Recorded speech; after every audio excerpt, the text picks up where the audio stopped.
Muy buenos días, sean bienvenidos nuevamente. Si usted nos está visitando por primera, segunda o tercera vez, sea muy bienvenido. Nos da mucho gusto que usted nos acompañe el día de hoy.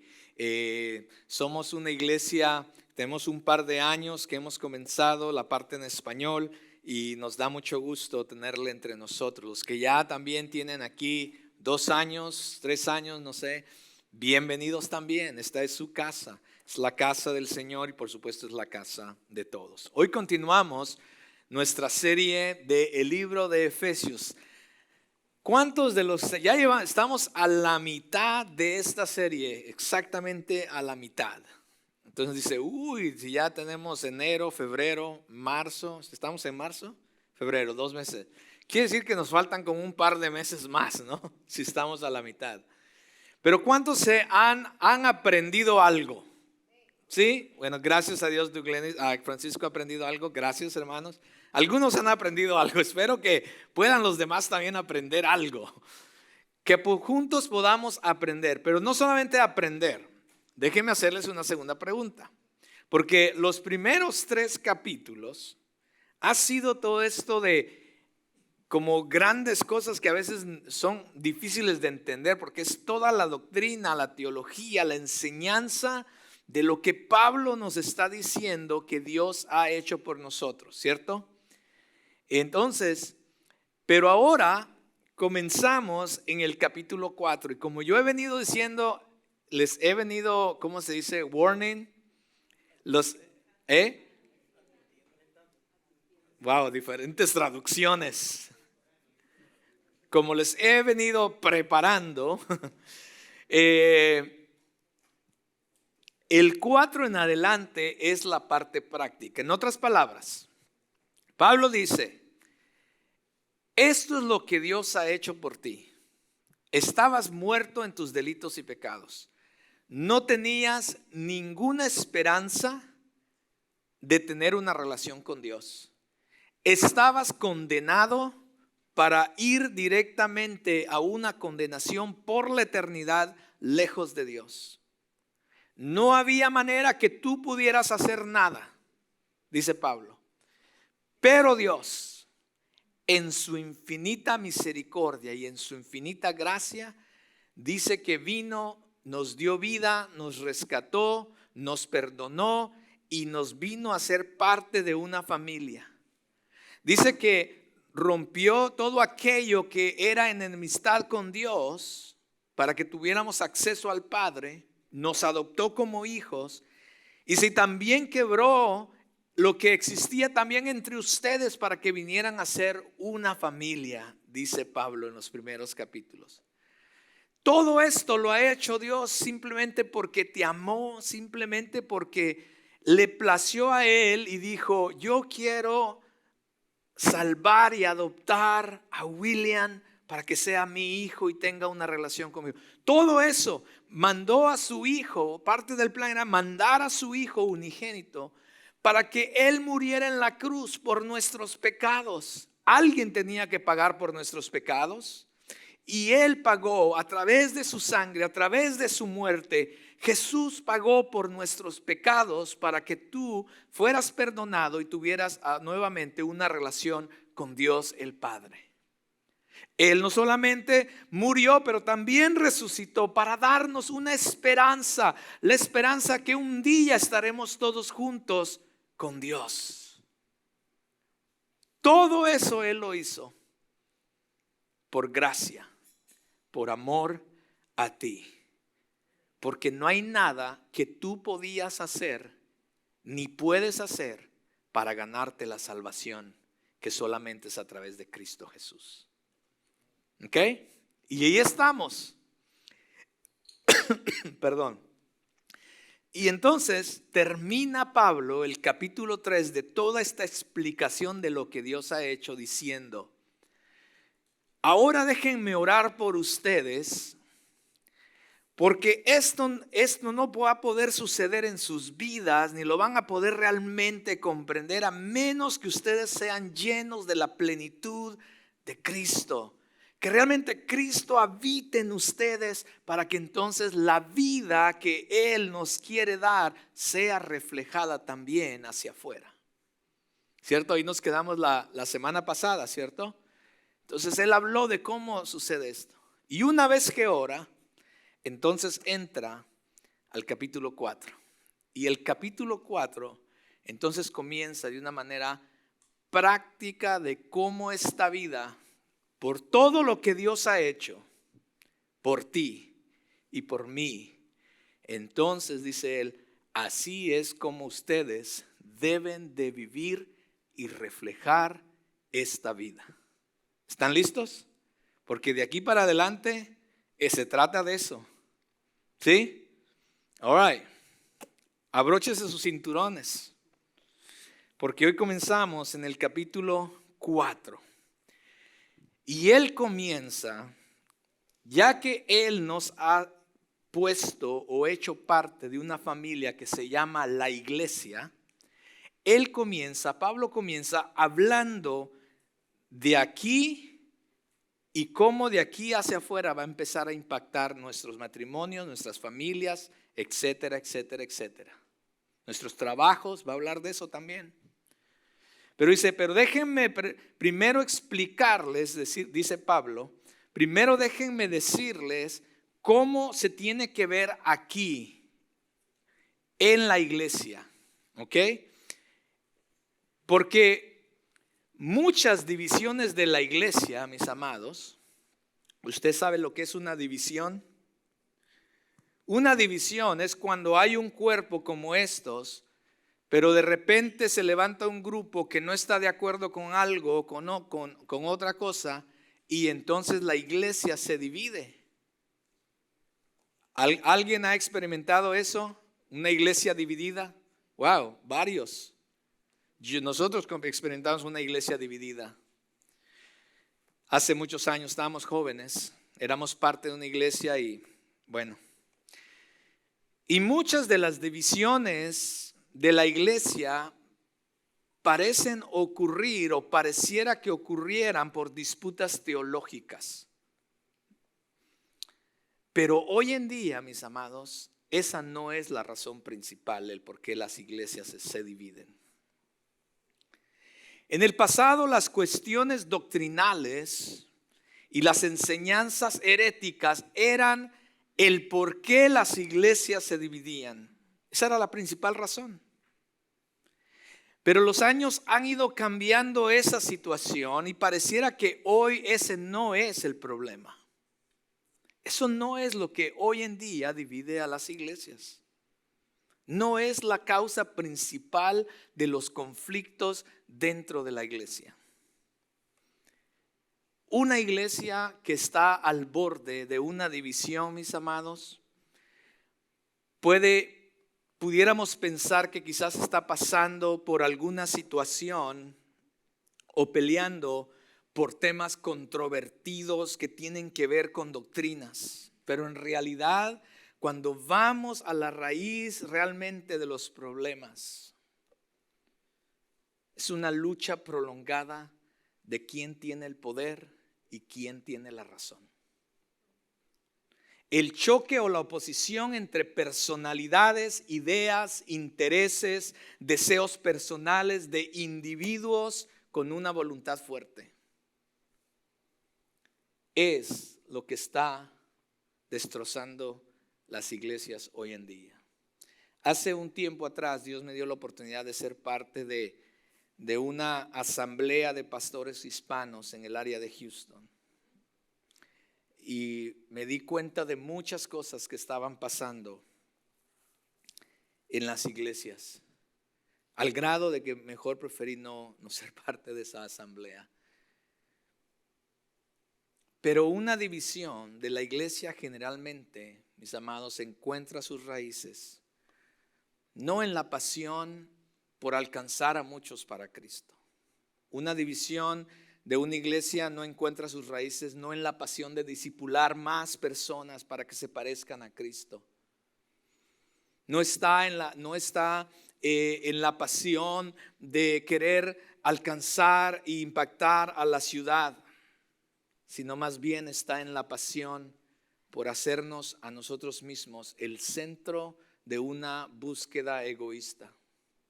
Nuestras necesidades, nuestras opiniones, nuestro grupo, nuestra visión, nuestros sentimientos, nuestra teología, etcétera, etcétera.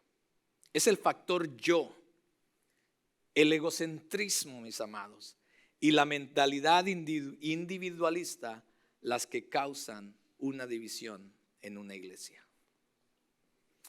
La actitud de muchos cristianos es que a menos que algo represente mi punto de vista o se ajuste a mis posiciones o a mi creencia y opiniones, entonces no lo puedo aceptar.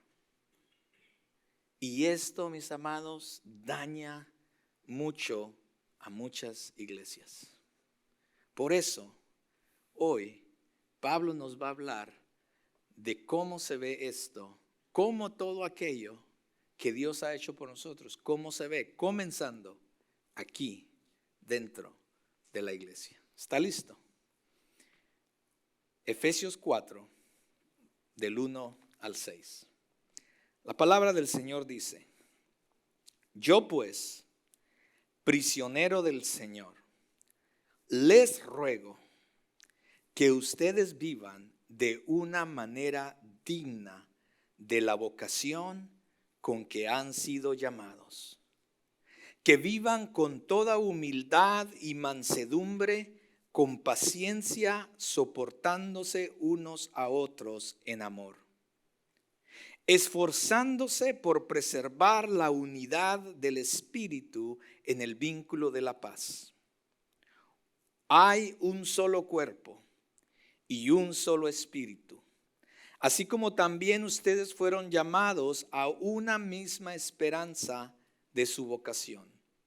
Un solo Señor, una sola fe, un solo bautismo, un solo Dios y Padre de todos, que está sobre todos, por todos y en todos.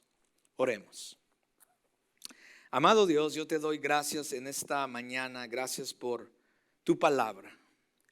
Tu palabra, Señor, nos edifica, tu palabra nos confronta, tu palabra nos alienta, tu palabra sana, tu palabra, Señor, testifica de ti.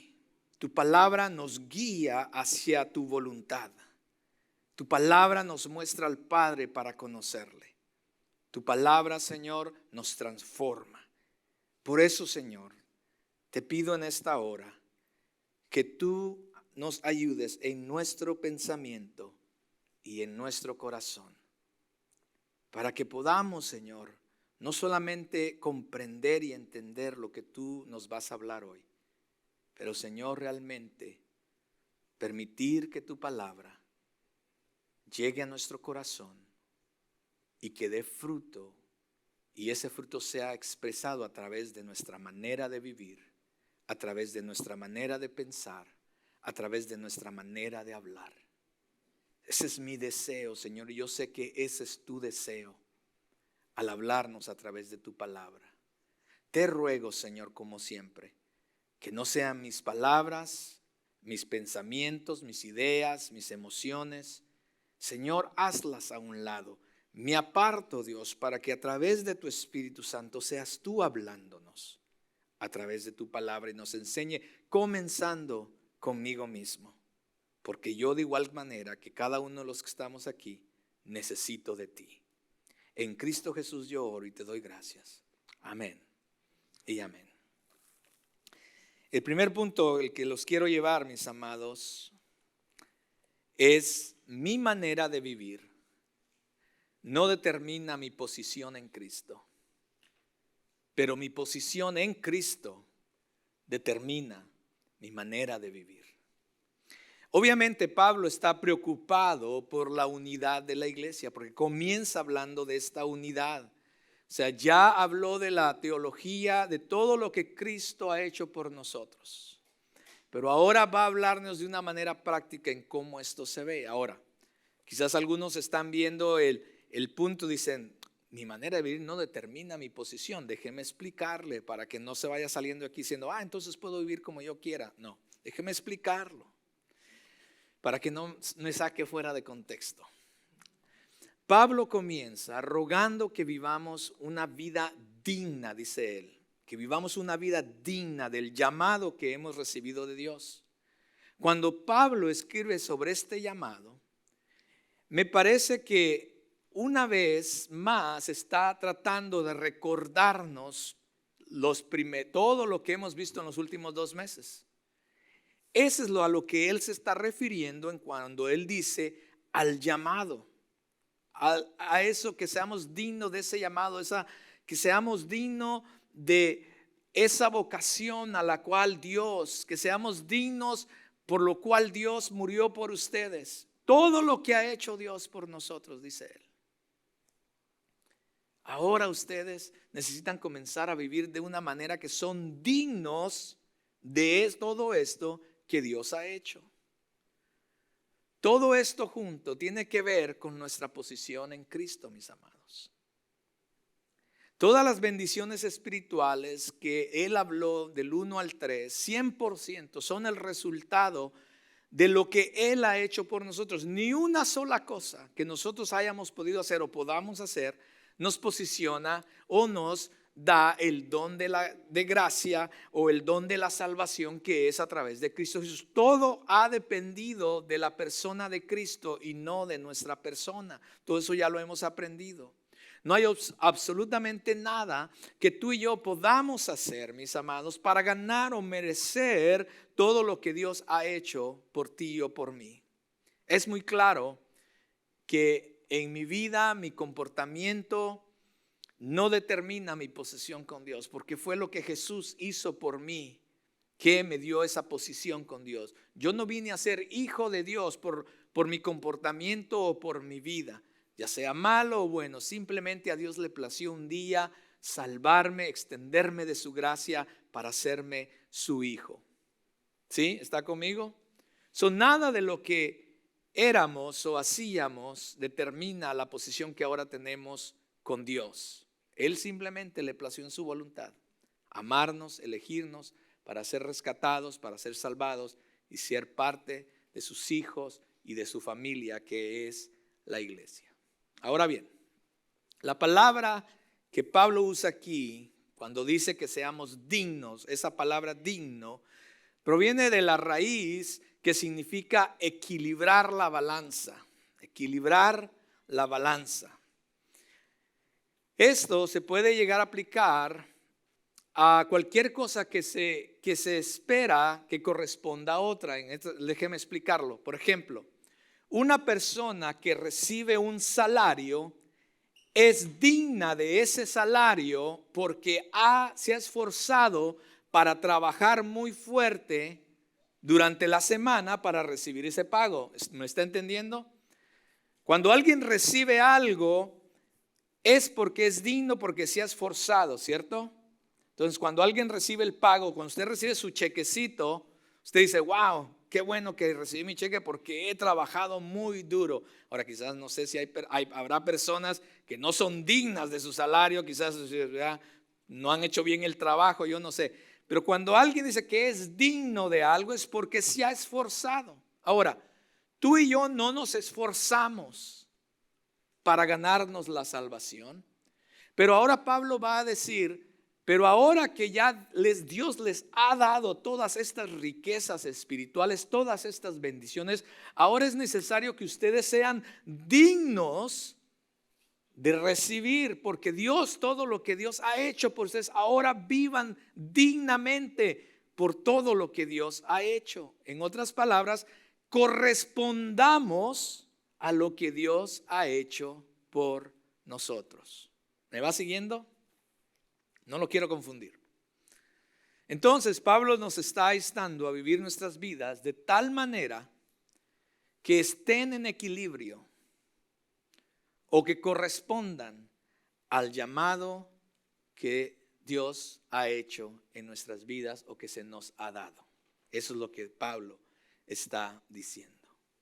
Él está diciendo que debe haber un equilibrio correspondiente entre nuestra doctrina, aquellas cosas que creemos, y nuestro comportamiento, entre nuestra posición que tenemos ahora en Cristo y nuestra manera de vivir.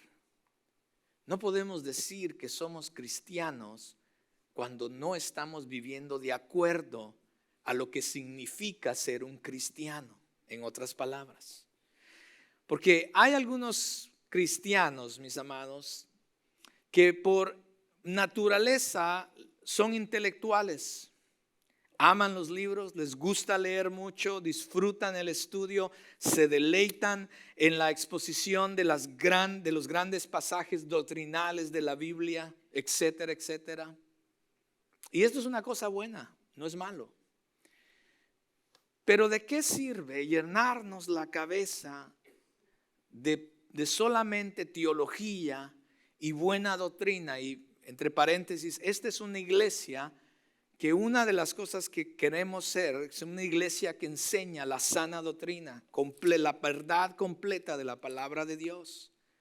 Pero ¿de qué sirve, mis amados, de que domingo a domingo les prediquemos, de domingo a domingo o miércoles, aquellos que vienen a los grupos pequeños, de qué sirve de que le demos Biblia, información, si no la vamos a poner en práctica y no la vamos a aplicar en nuestra vida, en nuestro entorno, y no la estamos experimentando en nuestro diario vivir?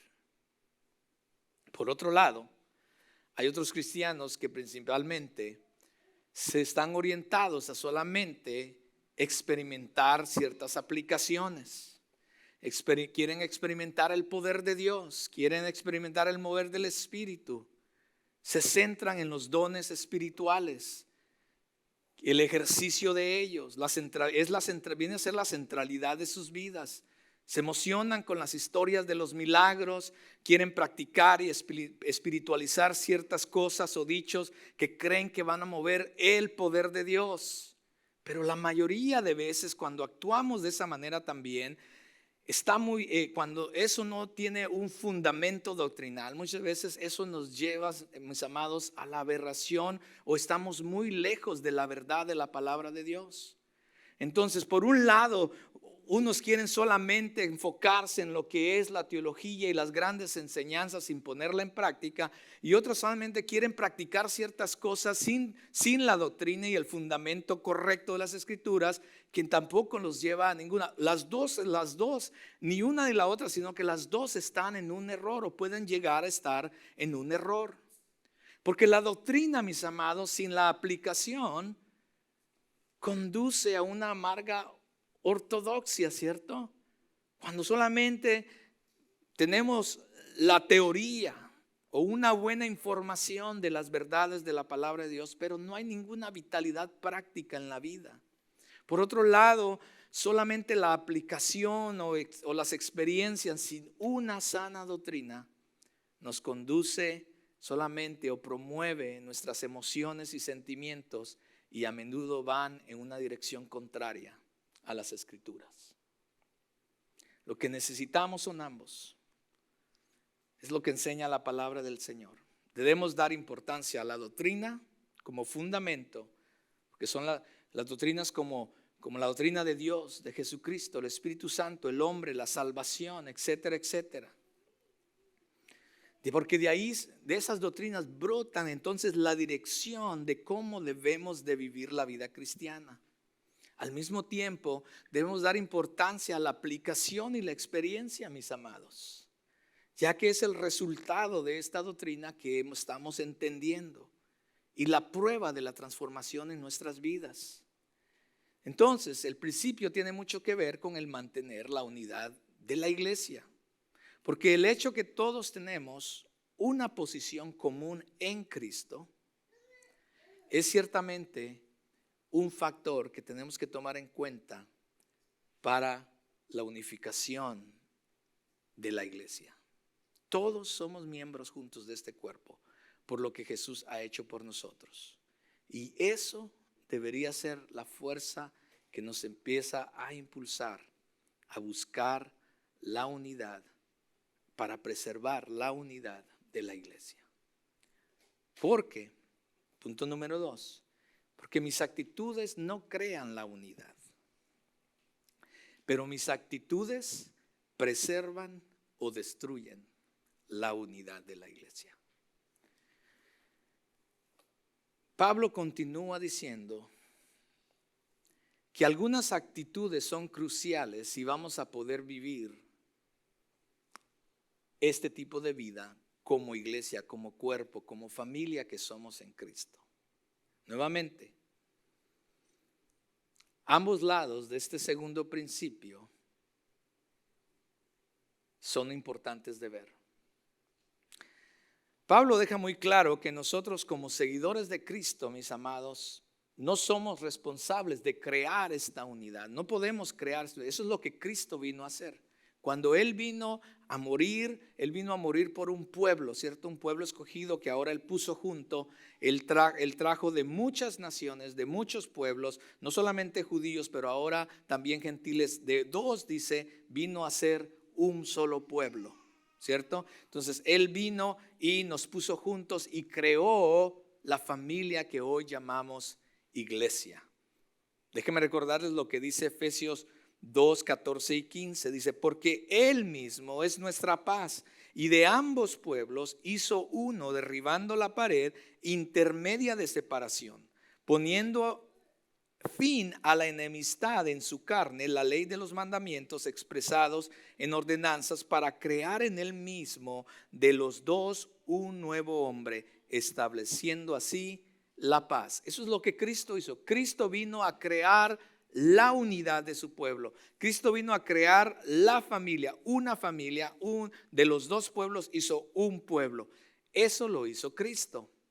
Pero nosotros estamos llamados a preservar esa unidad.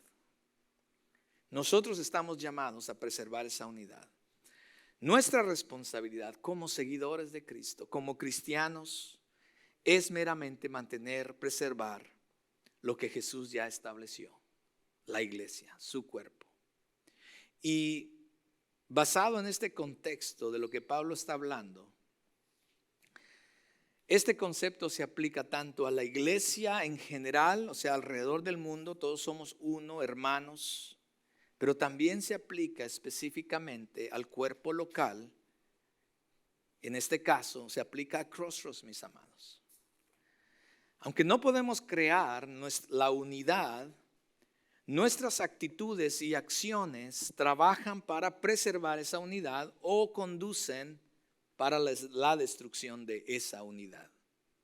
La clave para preservar la unidad se enfoca en 4 actitudes que Pablo va a hablar en unos momentos. Cada una de estas 4 actitudes de las que vamos a hablar son similares la una con la otra. Cada una de ellas es un antídoto contra la cultura egocéntrica de yo primero en la que vivimos hoy en día. Porque la iglesia, mis amados, nunca tuvo la intención de ser un lugar para venir a satisfacer mis propias necesidades o para que se haga como yo digo o como lo que yo pienso, sino es un lugar donde los seguidores de Jesús nos tenemos que unir para servirnos los unos a los otros, servir a nuestra comunidad para que ellos puedan ver, escuchar del evangelio que nos salvó a nosotros e impactar a la comunidad y ciudad donde vivimos.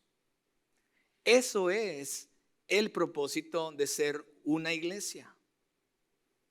Eso es lo que Dios tenía en mente cuando puso junto a su iglesia, para que entonces los demás pudieran ver a través de nosotros la multiforme sabiduría de Dios, tanto aquí en la tierra, pero también en los cielos. Porque si usted se acuerda, hace un par de semanas atrás miramos esto, dice que los ángeles, dice que los principados en los cielos están observando qué es lo que la iglesia va a hacer. Los demonios, los enemigos nuestros están observando para ver si vamos a tener éxito en el propósito de Dios y lo que Dios desea para su iglesia o si vamos a fracasar. Y los ángeles están mirándonos para ver también si lo que Dios, el propósito de Dios por el cual nos salvó y nos unió ¿en verdad va a tener éxito o no? Y entonces Pablo habla de 4 actitudes. La primera actitud de la que él habla dice que es humildad. Humildad. La palabra humildad significa pensar menos de uno mismo. Pensar menos de uno mismo. Significa que antepongo mis propias necesidades para mirar las necesidades de los demás. No es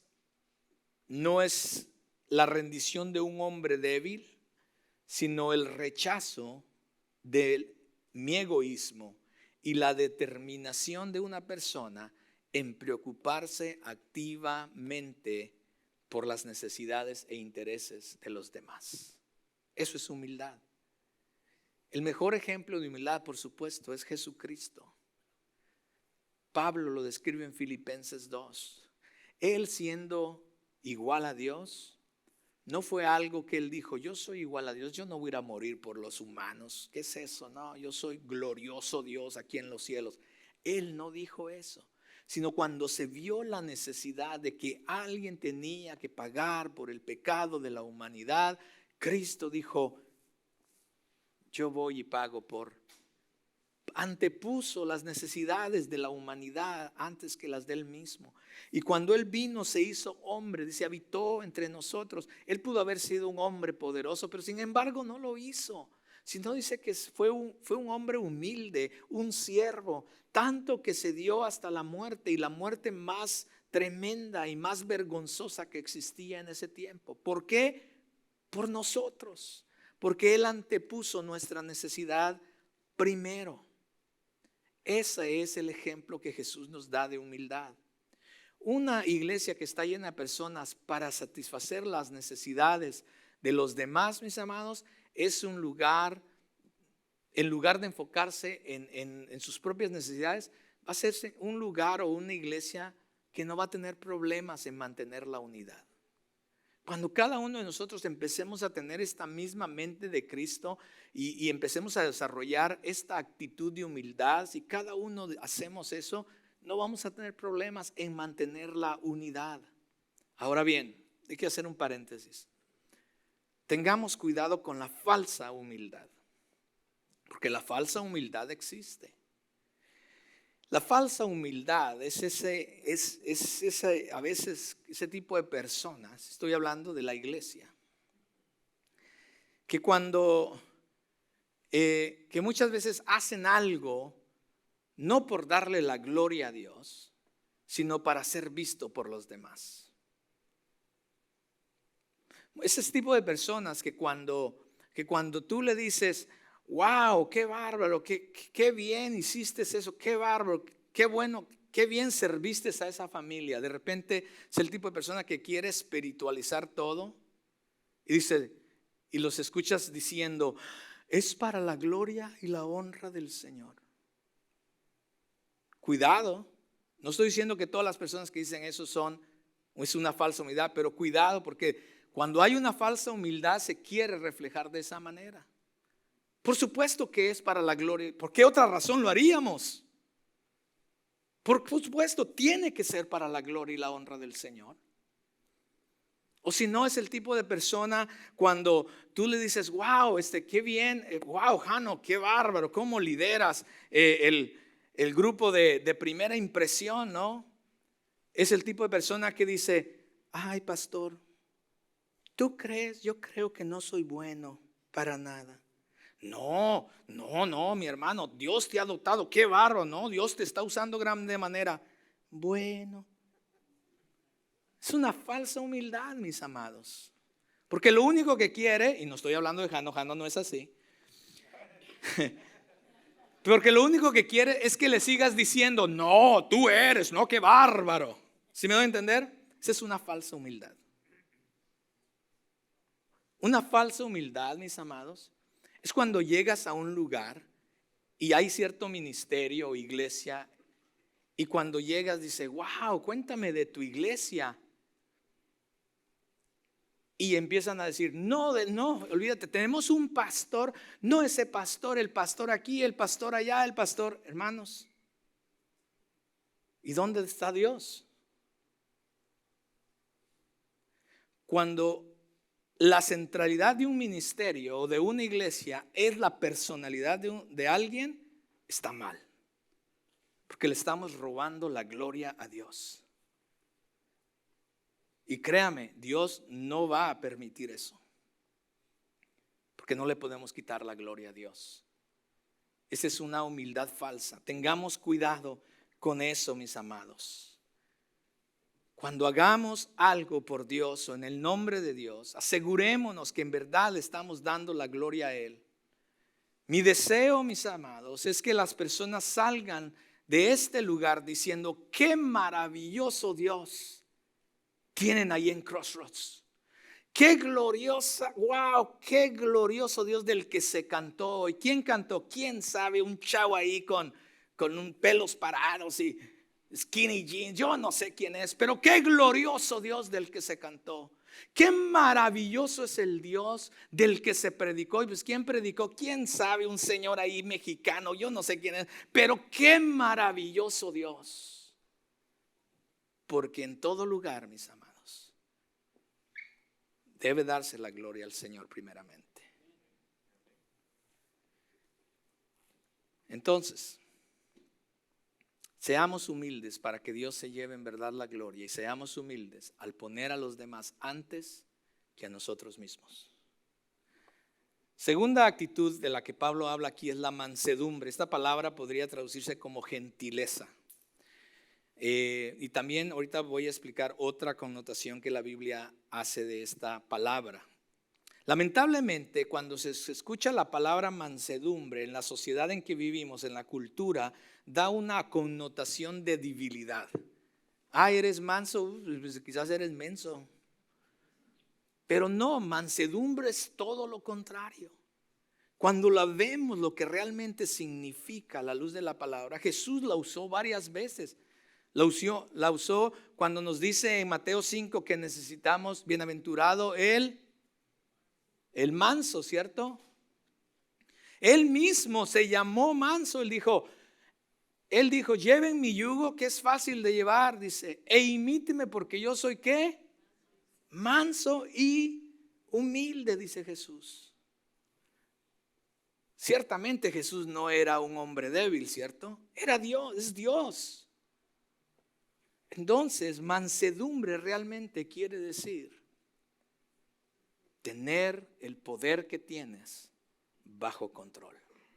Es la idea de es una bestia o un caballo de fuerza que es controlado y su fuerza es direccionada. Eso es lo que mansedumbre quiere decir.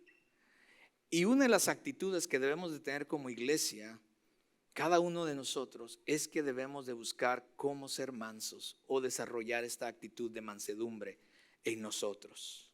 Mansedumbre es soportar con paciencia y gentileza las ofensas para entonces estar listos para acudir en ayuda de otros que son ofendidos. En otras palabras, la mansedumbre significa que en lugar de luchar por mis derechos, me enfoco en lo que es mejor para los demás. Nuevamente, cuando tenemos una iglesia llena de personas de este tipo, mis amados, entonces es cuando podremos preservar la paz y la unidad en el cuerpo de Cristo. La otra es paciencia. La paciencia es simplemente autocontrol. Es esa cualidad de autocontrol frente a la provocación que no toma represalia apresuradamente, mis amados, ni castiga con prontitud. Eso es lo que Dios hace con nosotros, ¿cierto? Eso es lo que Dios hace. Él es paciente con nosotros. La paciencia soporta el insulto, la injuria sin amargura y sin quejarse. Es el espíritu que puede soportar a las personas desagradables con amabilidad y a los necios sin irritación. Eso es ser paciente. En la iglesia, esto significa, mis amados, estar dispuesto a aguantar a las personas que nos insultan y nos frustran. Significa que al igual que Dios hace con nosotros, estamos dispuestos a soportar a aquellas personas o las acciones de otros que nos lastiman, sin buscar desquitarnos o vengarnos, mis amados. Significa que estamos dispuestos a aguantar a aquellos que son menos maduros espiritualmente. Eso es lo que significa paciencia. Obviamente, no significa que no vamos a lidiar con el pecado o un comportamiento fuera de orden o una actitud incorrecta. No quiere decir eso tampoco. No quiere decir que no vamos a tratar de animar a otros a crecer espiritualmente. Pero sí significa estar dispuestos, mis amados, a ser pacientes con esas personas y permitir que Dios obre en sus vidas en su tiempo, sin guardar rencor ni resentimiento. Y cuando se empieza a ver eso, esta es una verdad de la madurez en una iglesia. Y cuando todas las personas de una iglesia empiezan a desarrollar estas actitudes, entonces se empieza a preservar la unidad de la iglesia. Lo contrario también es cierto. Cuando estas actitudes no existen dentro de los miembros de la iglesia, lo más probable es que esa iglesia esté al punto de una ruptura o una división. Y Pablo quiere hablarnos de esto para que esto no suceda en nuestra iglesia. Y termina él diciendo: soportándose unos a otros. Soportándose unos a otros. Esta frase es interesante, porque es verdad que Pablo nos está llamando, o Dios nos está llamando a la unidad, pero nunca espera una uniformidad, ¿cierto? Porque cada uno de nosotros tiene diferentes maneras de pensar, habilidades, personalidades, temperamentos. Pero Pablo nos anima a tener en cuenta la singularidad de cada uno dentro de la iglesia. Significa que debemos permitir las faltas o los fracasos de los demás. Y por eso dice: sopórtense unos a otros, ayúdense, apóyense unos a otros, manténganse unos a otros. Cuando tu hermano caiga o hizo esto, sopórtalo, apóyalo, ponle tu brazo para que entonces él se apoye de ti, en vez de juzgarlo o hablar, murmurar o darle la patada. No, la tolerancia mutua es más que una fachada exterior, mis amados. Es la decisión de amar a los demás a pesar de nuestras diferencias. ¿Podemos hacer eso como iglesia? ¿Será que como iglesia podemos desarrollar estas actitudes para promover la paz y la unidad dentro de la iglesia? Porque es aquí donde la parte práctica de lo que Pablo ha venido hablándonos se empieza a reflejar. Es así como se empieza a reflejar todo esto. Dice: el que seamos dignos de nuestro llamado. Para ser dignos de nuestro llamado, comienza dentro de la iglesia en fomentar y preservar la unidad. Y para terminar, mi llamado a preservar la unidad debe estar basado sobre el fundamento de la verdad de Dios. Este pasaje es la base de nuestra unidad como iglesia, mis amados. No estamos unidos por nuestros programas, sino por nuestras convicciones y por la misión que Dios nos ha dado. Si nuestra unidad se basa en otra cosa que no sea la verdad de la palabra del Señor y lo que Dios nos ha llamado a hacer, mis amados, entonces nuestra unidad está fundamentada en arena. Déjenme les explico a qué me refiero. Esto no está, lo tuve que haber puesto quizás, pero no está, pero déjeme explicárselo. La mayoría de personas que viene a una iglesia viene por 4 razones. ¿Listo? Yo sé que usted se va a identificar con una de estas. La mayoría de personas que viene a una iglesia viene por estas 4 razones. Una, viene por la personalidad. Escuchó que allá está el cantante fulano de tal, allá está el predicador fulano de tal, o le contaron de que, no, tienes que venir a mi iglesia porque ahí hay un predicador o ahí hay un fulano de tal, tienes que venir a mi iglesia. Y las personas llegan por personalidades, van porque les gusta o escucharon de una personalidad. Entonces la gente está ahí por la personalidad de alguien. 2, la gente llega a las iglesias por el lugar. Dicen, wow, no, este lugar está padrísimo. Wow, no, tienen sillas muy buenas. Aire acondicionado. Wow, tienen todo, se ve bien chévere. No, tienen todo para jóvenes. No, tremendo. Me gusta el lugar para mi familia. Y la gente viene a la iglesia por el lugar. 3, la gente llega a la iglesia por programas. Dicen, no, los programas de niños que tienen esa iglesia, ¿qué va? Son excelentes. Ahí queremos estar porque nuestros hijos se sienten bien. Programas. No, tienen un programa. No, la conferencia de hombres que tuvieron, excelente, qué bárbaros. Los jóvenes, los campamentos de jóvenes, etcétera. Y la gente llega por los programas. Y la última es, ya dije lugar, personalidad, programas. Y la última es personas.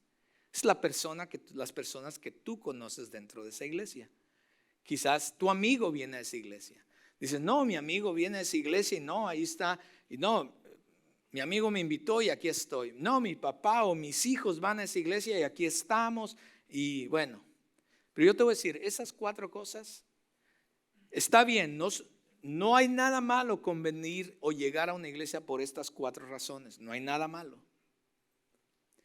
Pero si tú te quedas en una iglesia por una de estas 4 razones, tu fundamento de estar en una iglesia está fundado en una arena. ¿Por qué? Porque llegará un día que el pastor que te impresiona no va a estar ahí más. Te va a llegar un día que Dios nos libre, el líder de la iglesia cayó en pecado y entonces ¿qué vas a hacer? Dios nos libre que el líder de alabanza ya no está ahí, que te gustaba cómo dirigía la alabanza. ¿Qué vas a hacer? Si estás por los programas, Dios nos libre de que un día ya el presupuesto ya no nos da para campamentos de jóvenes. ¿Qué vas a hacer? ¿Qué vas a hacer cuando ya no podamos tener cuidado de niños? Si estás aquí por el lugar, ¿qué vas a hacer? Dios nos libre, se quema este lugar. Y se quemó y ya no tenemos lugar para reunirnos. ¿Qué vas a hacer? ¿Qué vas a hacer cuando tu amigo diga, ¿sabes qué? Encontré otra iglesia, me voy para allá. ¿Tú qué vas a hacer? ¿Qué vas a hacer cuando tus papás o tus hijos digan, ¿sabes qué, papá o mamá o hijo? Encontramos otra iglesia cercana a casa, nos vamos para allá. ¿Qué vas a hacer? ¿Lo estás procesando? Eso es estar en una iglesia en un fundamento de arena, mis amados. Porque ese no es el propósito, ese no ha sido nunca, fue el propósito de Dios para su iglesia. Sino ahora Pablo va a entrar entonces y nos da una lista de fundamentos, el por qué debemos estar en una iglesia o las cosas que debemos de pensar cuando estamos en una iglesia.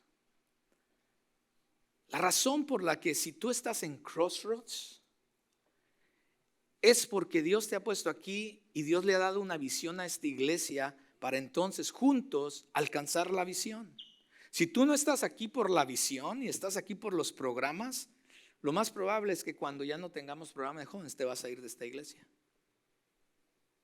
Si tú no estás aquí para alcanzar la visión que Dios le ha dado a Crossroads, lo más probable, y estás aquí simplemente porque te gusta cómo Rafa dirige la alabanza, que lo hace muy bien. Pero si Rafa se va, dice, pastor, ya encontré otra iglesia por allá y bueno, me voy a ir allá a ayudarles Y cuando Rafa si estás aquí por Rafa, lo más probable es que te vas a ir de esta iglesia. Etcétera, etcétera, etcétera. Pero si estás aquí en esta iglesia, es porque crees, número 1, en lo que Dios está haciendo a través de Crossroads, crees en la visión de la iglesia y en los fundamentos que en estos momentos vamos a ir a través de ellos. Y lo vamos a hacer rápidamente porque no tenemos mucho tiempo. Pero el primer fundamento donde se basa la unidad de la iglesia y donde todos juntos caminamos hacia una dirección, no en diferentes direcciones, es que Dios estableció un cuerpo. ¿Qué es un cuerpo? La iglesia. El primer pilar, el primer fundamento de nuestra fe para venir a ser el cuerpo de Cristo es la iglesia. Y esa palabra iglesia, eclesía, se usa de dos maneras. Número uno, es la iglesia universal o la iglesia plural. También se puede hablar de la reunión de creyentes llamados a amarse unos a otros y compartir, pero también de una manera singular a los verdaderos creyentes como individuos. A veces cuando a mí me preguntan, ¿usted es bautista? Yo le digo, bueno, sí, soy un cristiano que voy a una iglesia bautista. Y después podrían decir, pero ustedes de los bautistas de mente cerrada que nomás creen que los bautistas van a ir al cielo. Le digo yo, no, mi mente todavía es más cerrada que esa, porque yo creo que muchas personas que están en iglesias bautistas no van a ir al cielo. Como también creo, tengo una mente abierta, como también creo que muchas personas de otras denominaciones van a ir al cielo. ¿Sí van a entender? Porque la salvación no se encuentra en una denominación o en un lugar. Por supuesto, la salvación es a través de Cristo Jesús, mis amados. Él fue quien murió en la cruz del Calvario por nuestros pecados. Por eso Él fue el que formó esta iglesia. El segundo es un espíritu, el Espíritu Santo, por supuesto. Ese es nuestro segundo pilar. Hay muchos espíritus en este mundo, pero solamente un Espíritu Santo. Y el Espíritu Santo tiene un papel específico en nuestras vidas. Dios deposita el Espíritu Santo en nosotros, en nuestras vidas, para convencernos de pecado, nos lleva al arrepentimiento, nos da la fe para creer en Cristo, nos transforma y santifica y guía nuestras vidas para su gloria y servicio de su reino. Eso es lo que el Espíritu Santo hace. La Biblia dice que nuestro espíritu está muerto hasta el momento en que el Espíritu Santo lo vivifica, y entonces viene el Espíritu Santo y interactúa con nuestro hombre interior. Todo eso ya lo vimos las semanas pasadas. Entonces, cuando venimos y recibimos a Cristo como Señor y Salvador, su Espíritu Santo entra en nuestras vidas, y entonces podemos estar seguros con certeza que somos salvos porque tenemos al Espíritu Santo morando dentro de nosotros. Dice que nos ha llamado a una esperanza. ¿Cuál es esa esperanza?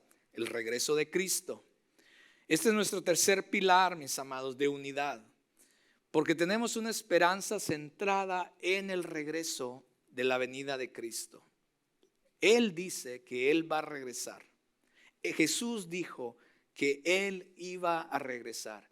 Y esta no es una esperanza de esas como de, espero que no vaya a llover hoy en Houston. No, es una falsa esperanza, porque en Houston no se sabe cuándo va a llover y cuándo no. O espero pasar el examen, no estudié mucho, pero tengo la esperanza de pasarlo. No es ese tipo de esperanza. Esta es una esperanza concreta, es cierta. Esta es una realidad para nosotros. Jesús va a regresar, mis amados. Él lo dijo y esperamos su venida.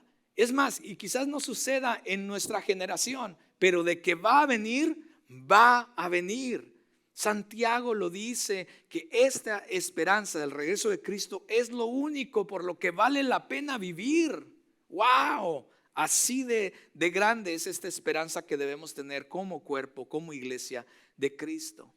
Y la idea de vivir esta esperanza del regreso de Cristo, mis amados, es para que vivamos vidas piadosas, para que estemos preparados. ¿Cómo podemos prepararnos?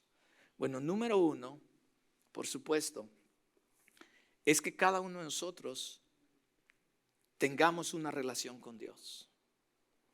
Que a través de Jesucristo podamos creer que a través de su muerte y poner nuestra confianza que Él pagó por nuestros pecados, y es la única manera. Él dice, yo soy el camino, la verdad y la vida. No hay otro camino, no hay otra verdad, y solamente a través de Él podemos tener vida. Solamente a través de Jesús. Y cuando nosotros hacemos y ponemos nuestra fe y nuestra confianza en Cristo, en lo que Él ha hecho, entonces podemos ser salvos. ¿Sí? Entonces esa es una parte. Pero otra parte es que cuando vivimos esperando este glorioso retorno de Cristo, debemos de vivir vidas que le agraden a Él. Nuestra vida debe reflejar el llamado y lo que Cristo ha hecho en nosotros, mis amados. Lo otro es un Señor, dice Pablo, un Señor. ¿Quién es ese Señor? Jesucristo. El cuarto pilar es la fe que tenemos en un Señor. Su nombre es Jesús. Al decir que hay un Señor, que es Jesucristo, estamos definiendo nuestra confesión, convicciones y comisión. Porque un Señor habla de nuestro ministerio como pueblo de Dios, mis amados.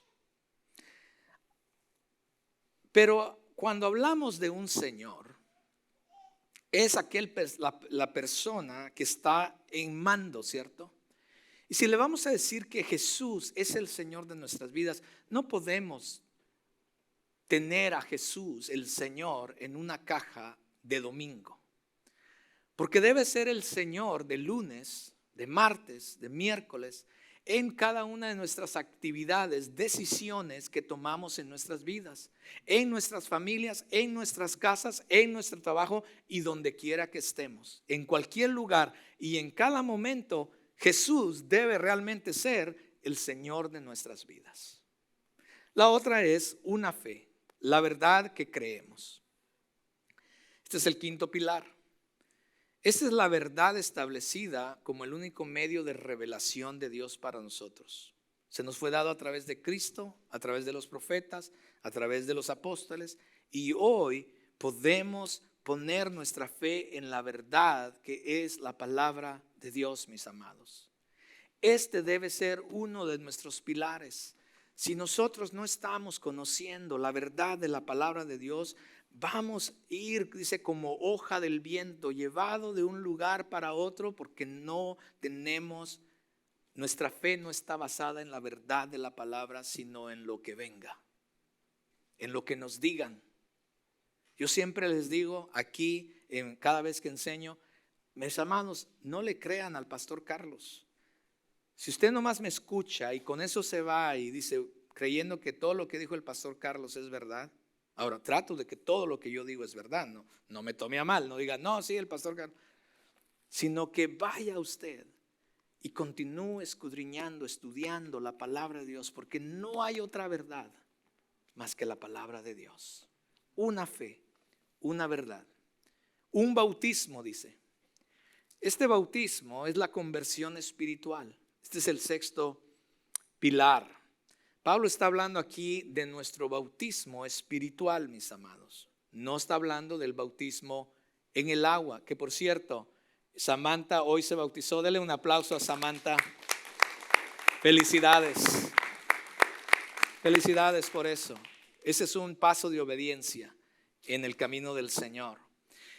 Pero aquí no está hablando del bautismo en agua, sino del bautismo espiritual, mis amados.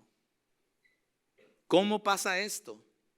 Esto pasa cuando el Espíritu viene a vivificar nuestras vidas, y cuando nosotros creemos y ponemos nuestra fe en el Señor, dice que el Espíritu entonces viene a hacernos parte, nos sella, viene a morar en nosotros y nos hace parte del cuerpo y la familia de Dios. Esto es lo que pasa cuando nosotros ponemos nuestra fe en Él. Somos bautizados de una manera espiritual al cuerpo de Cristo. No es una referencia, mis amados, a una experiencia separada después de la conversión, como algunas denominaciones enseñan. No hay dos bautismos del Espíritu Santo, hay un bautismo cuando somos sellados por Él en nuestra conversión. Y por último, dice que hay un Dios, el Dios triuno. Este es el séptimo pilar y último. Tenemos un solo Dios y Padre.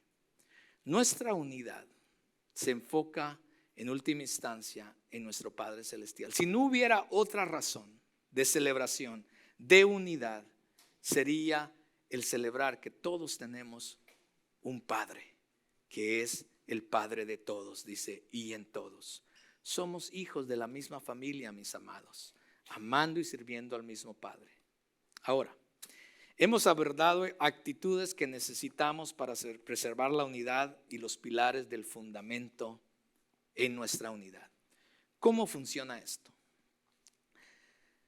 La ilustración que me vino a la mente fue mientras anoche yo estaba tomando café y me levanté. Esto no lo sabía Nelka porque no me deja hacer esto, pero anoche mientras estudiaba me levanté, mi amor, te confieso, no lo sabes, pero ahora te lo confieso.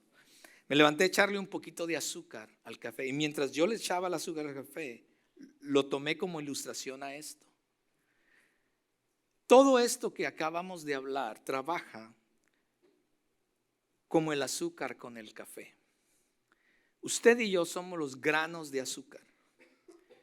Pero para que ese café tome el sabor dulce que necesitamos que tome, cada grano de ese azúcar necesita disolverse en el café para que entonces tome el sabor. El preservar la unidad es que cada una de nuestras voluntades, mis amados, individuales, se disuelva colectivamente en el amor que Cristo ha puesto en cada uno de nosotros. Comienza con un compromiso de caminar dignamente, tomando en cuenta el fundamento de los que hemos hablado y pidiéndole al Señor que nos ayude a desarrollar cada una de las actitudes que necesitamos para preservar la unidad dentro de la iglesia. Mis amados, como iglesia aquí en Crossroads no somos inmunes a la división de la iglesia, porque eso es exactamente lo que Satanás desea. Es mi oración que cada uno de nosotros que somos parte de esta iglesia nos movamos en esta dirección, que busquemos al Señor para que desarrolle estas actitudes en cada uno de nosotros, que nuestro fundamento no esté sobre la arena, sino que el fundamento esté firme en las verdades de la palabra de Dios, buscando el propósito y la voluntad de Dios que Él tiene para nuestra iglesia. Eso es lo que Dios desea. Ahora, para algunos de los que están aquí, todo esto comienza con primero tener una relación con Dios. Nada de esto va a pasar en tu vida si primero no recibes las bendiciones y las riquezas que Dios tiene para ti, al amarte, al escogerte para que seas su hijo. Quizás hoy estás aquí no por una casualidad. Quizás te invitaron, quizás te trajeron, yo no sé, pero quizás no es una casualidad. Quizás Dios está hablando a tu corazón y te está diciendo: hey, yo estoy persiguiéndote a ti porque deseo que tengas una relación conmigo. Estás lejos de mí y deseo que estés cerca de mí. No eres mi hijo, pero yo deseo que seas mi hijo. Nada de lo que puedas hacer puede salvarte a ti mismo, sino es a través de poner nuestra fe y nuestra confianza en Cristo Jesús, quien ya pagó el precio por cada uno de nosotros. Ponte de pie y vamos a orar.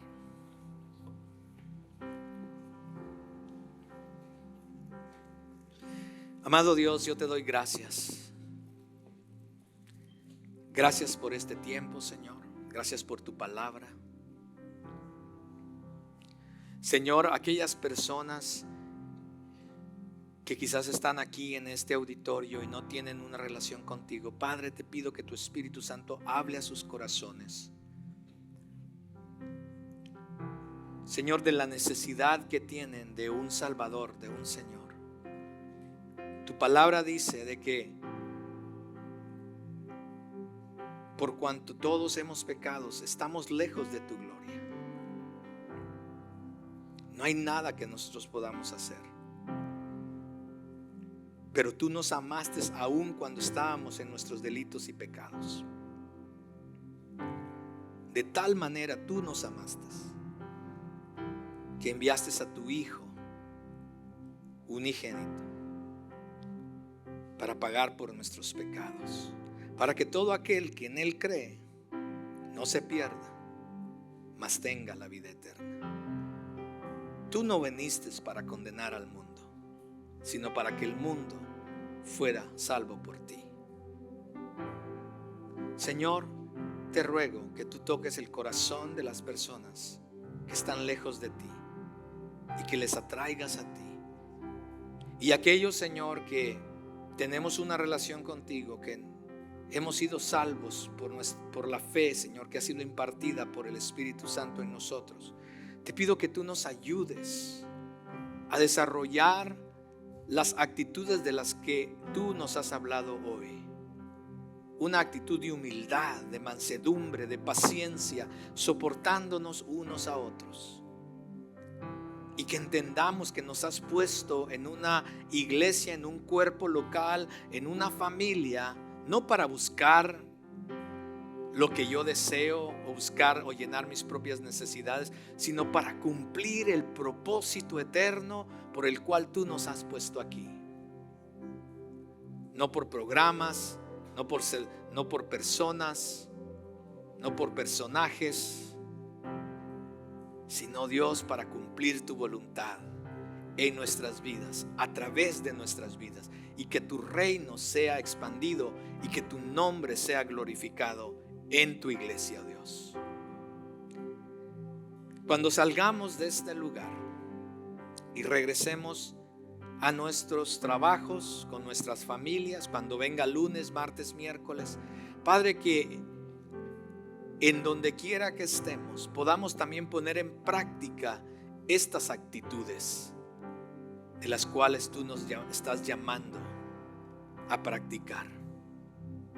Ayúdanos, porque algunas de ellas no son fáciles para nosotros, pero ayúdanos cuando estemos como matrimonio, como familia. Ayúdanos a poner en práctica estas cosas también. Cuando estemos en el trabajo, cuando vayamos por la carretera, en cada momento, que tu señorío, Dios, sea guiando nuestras vidas.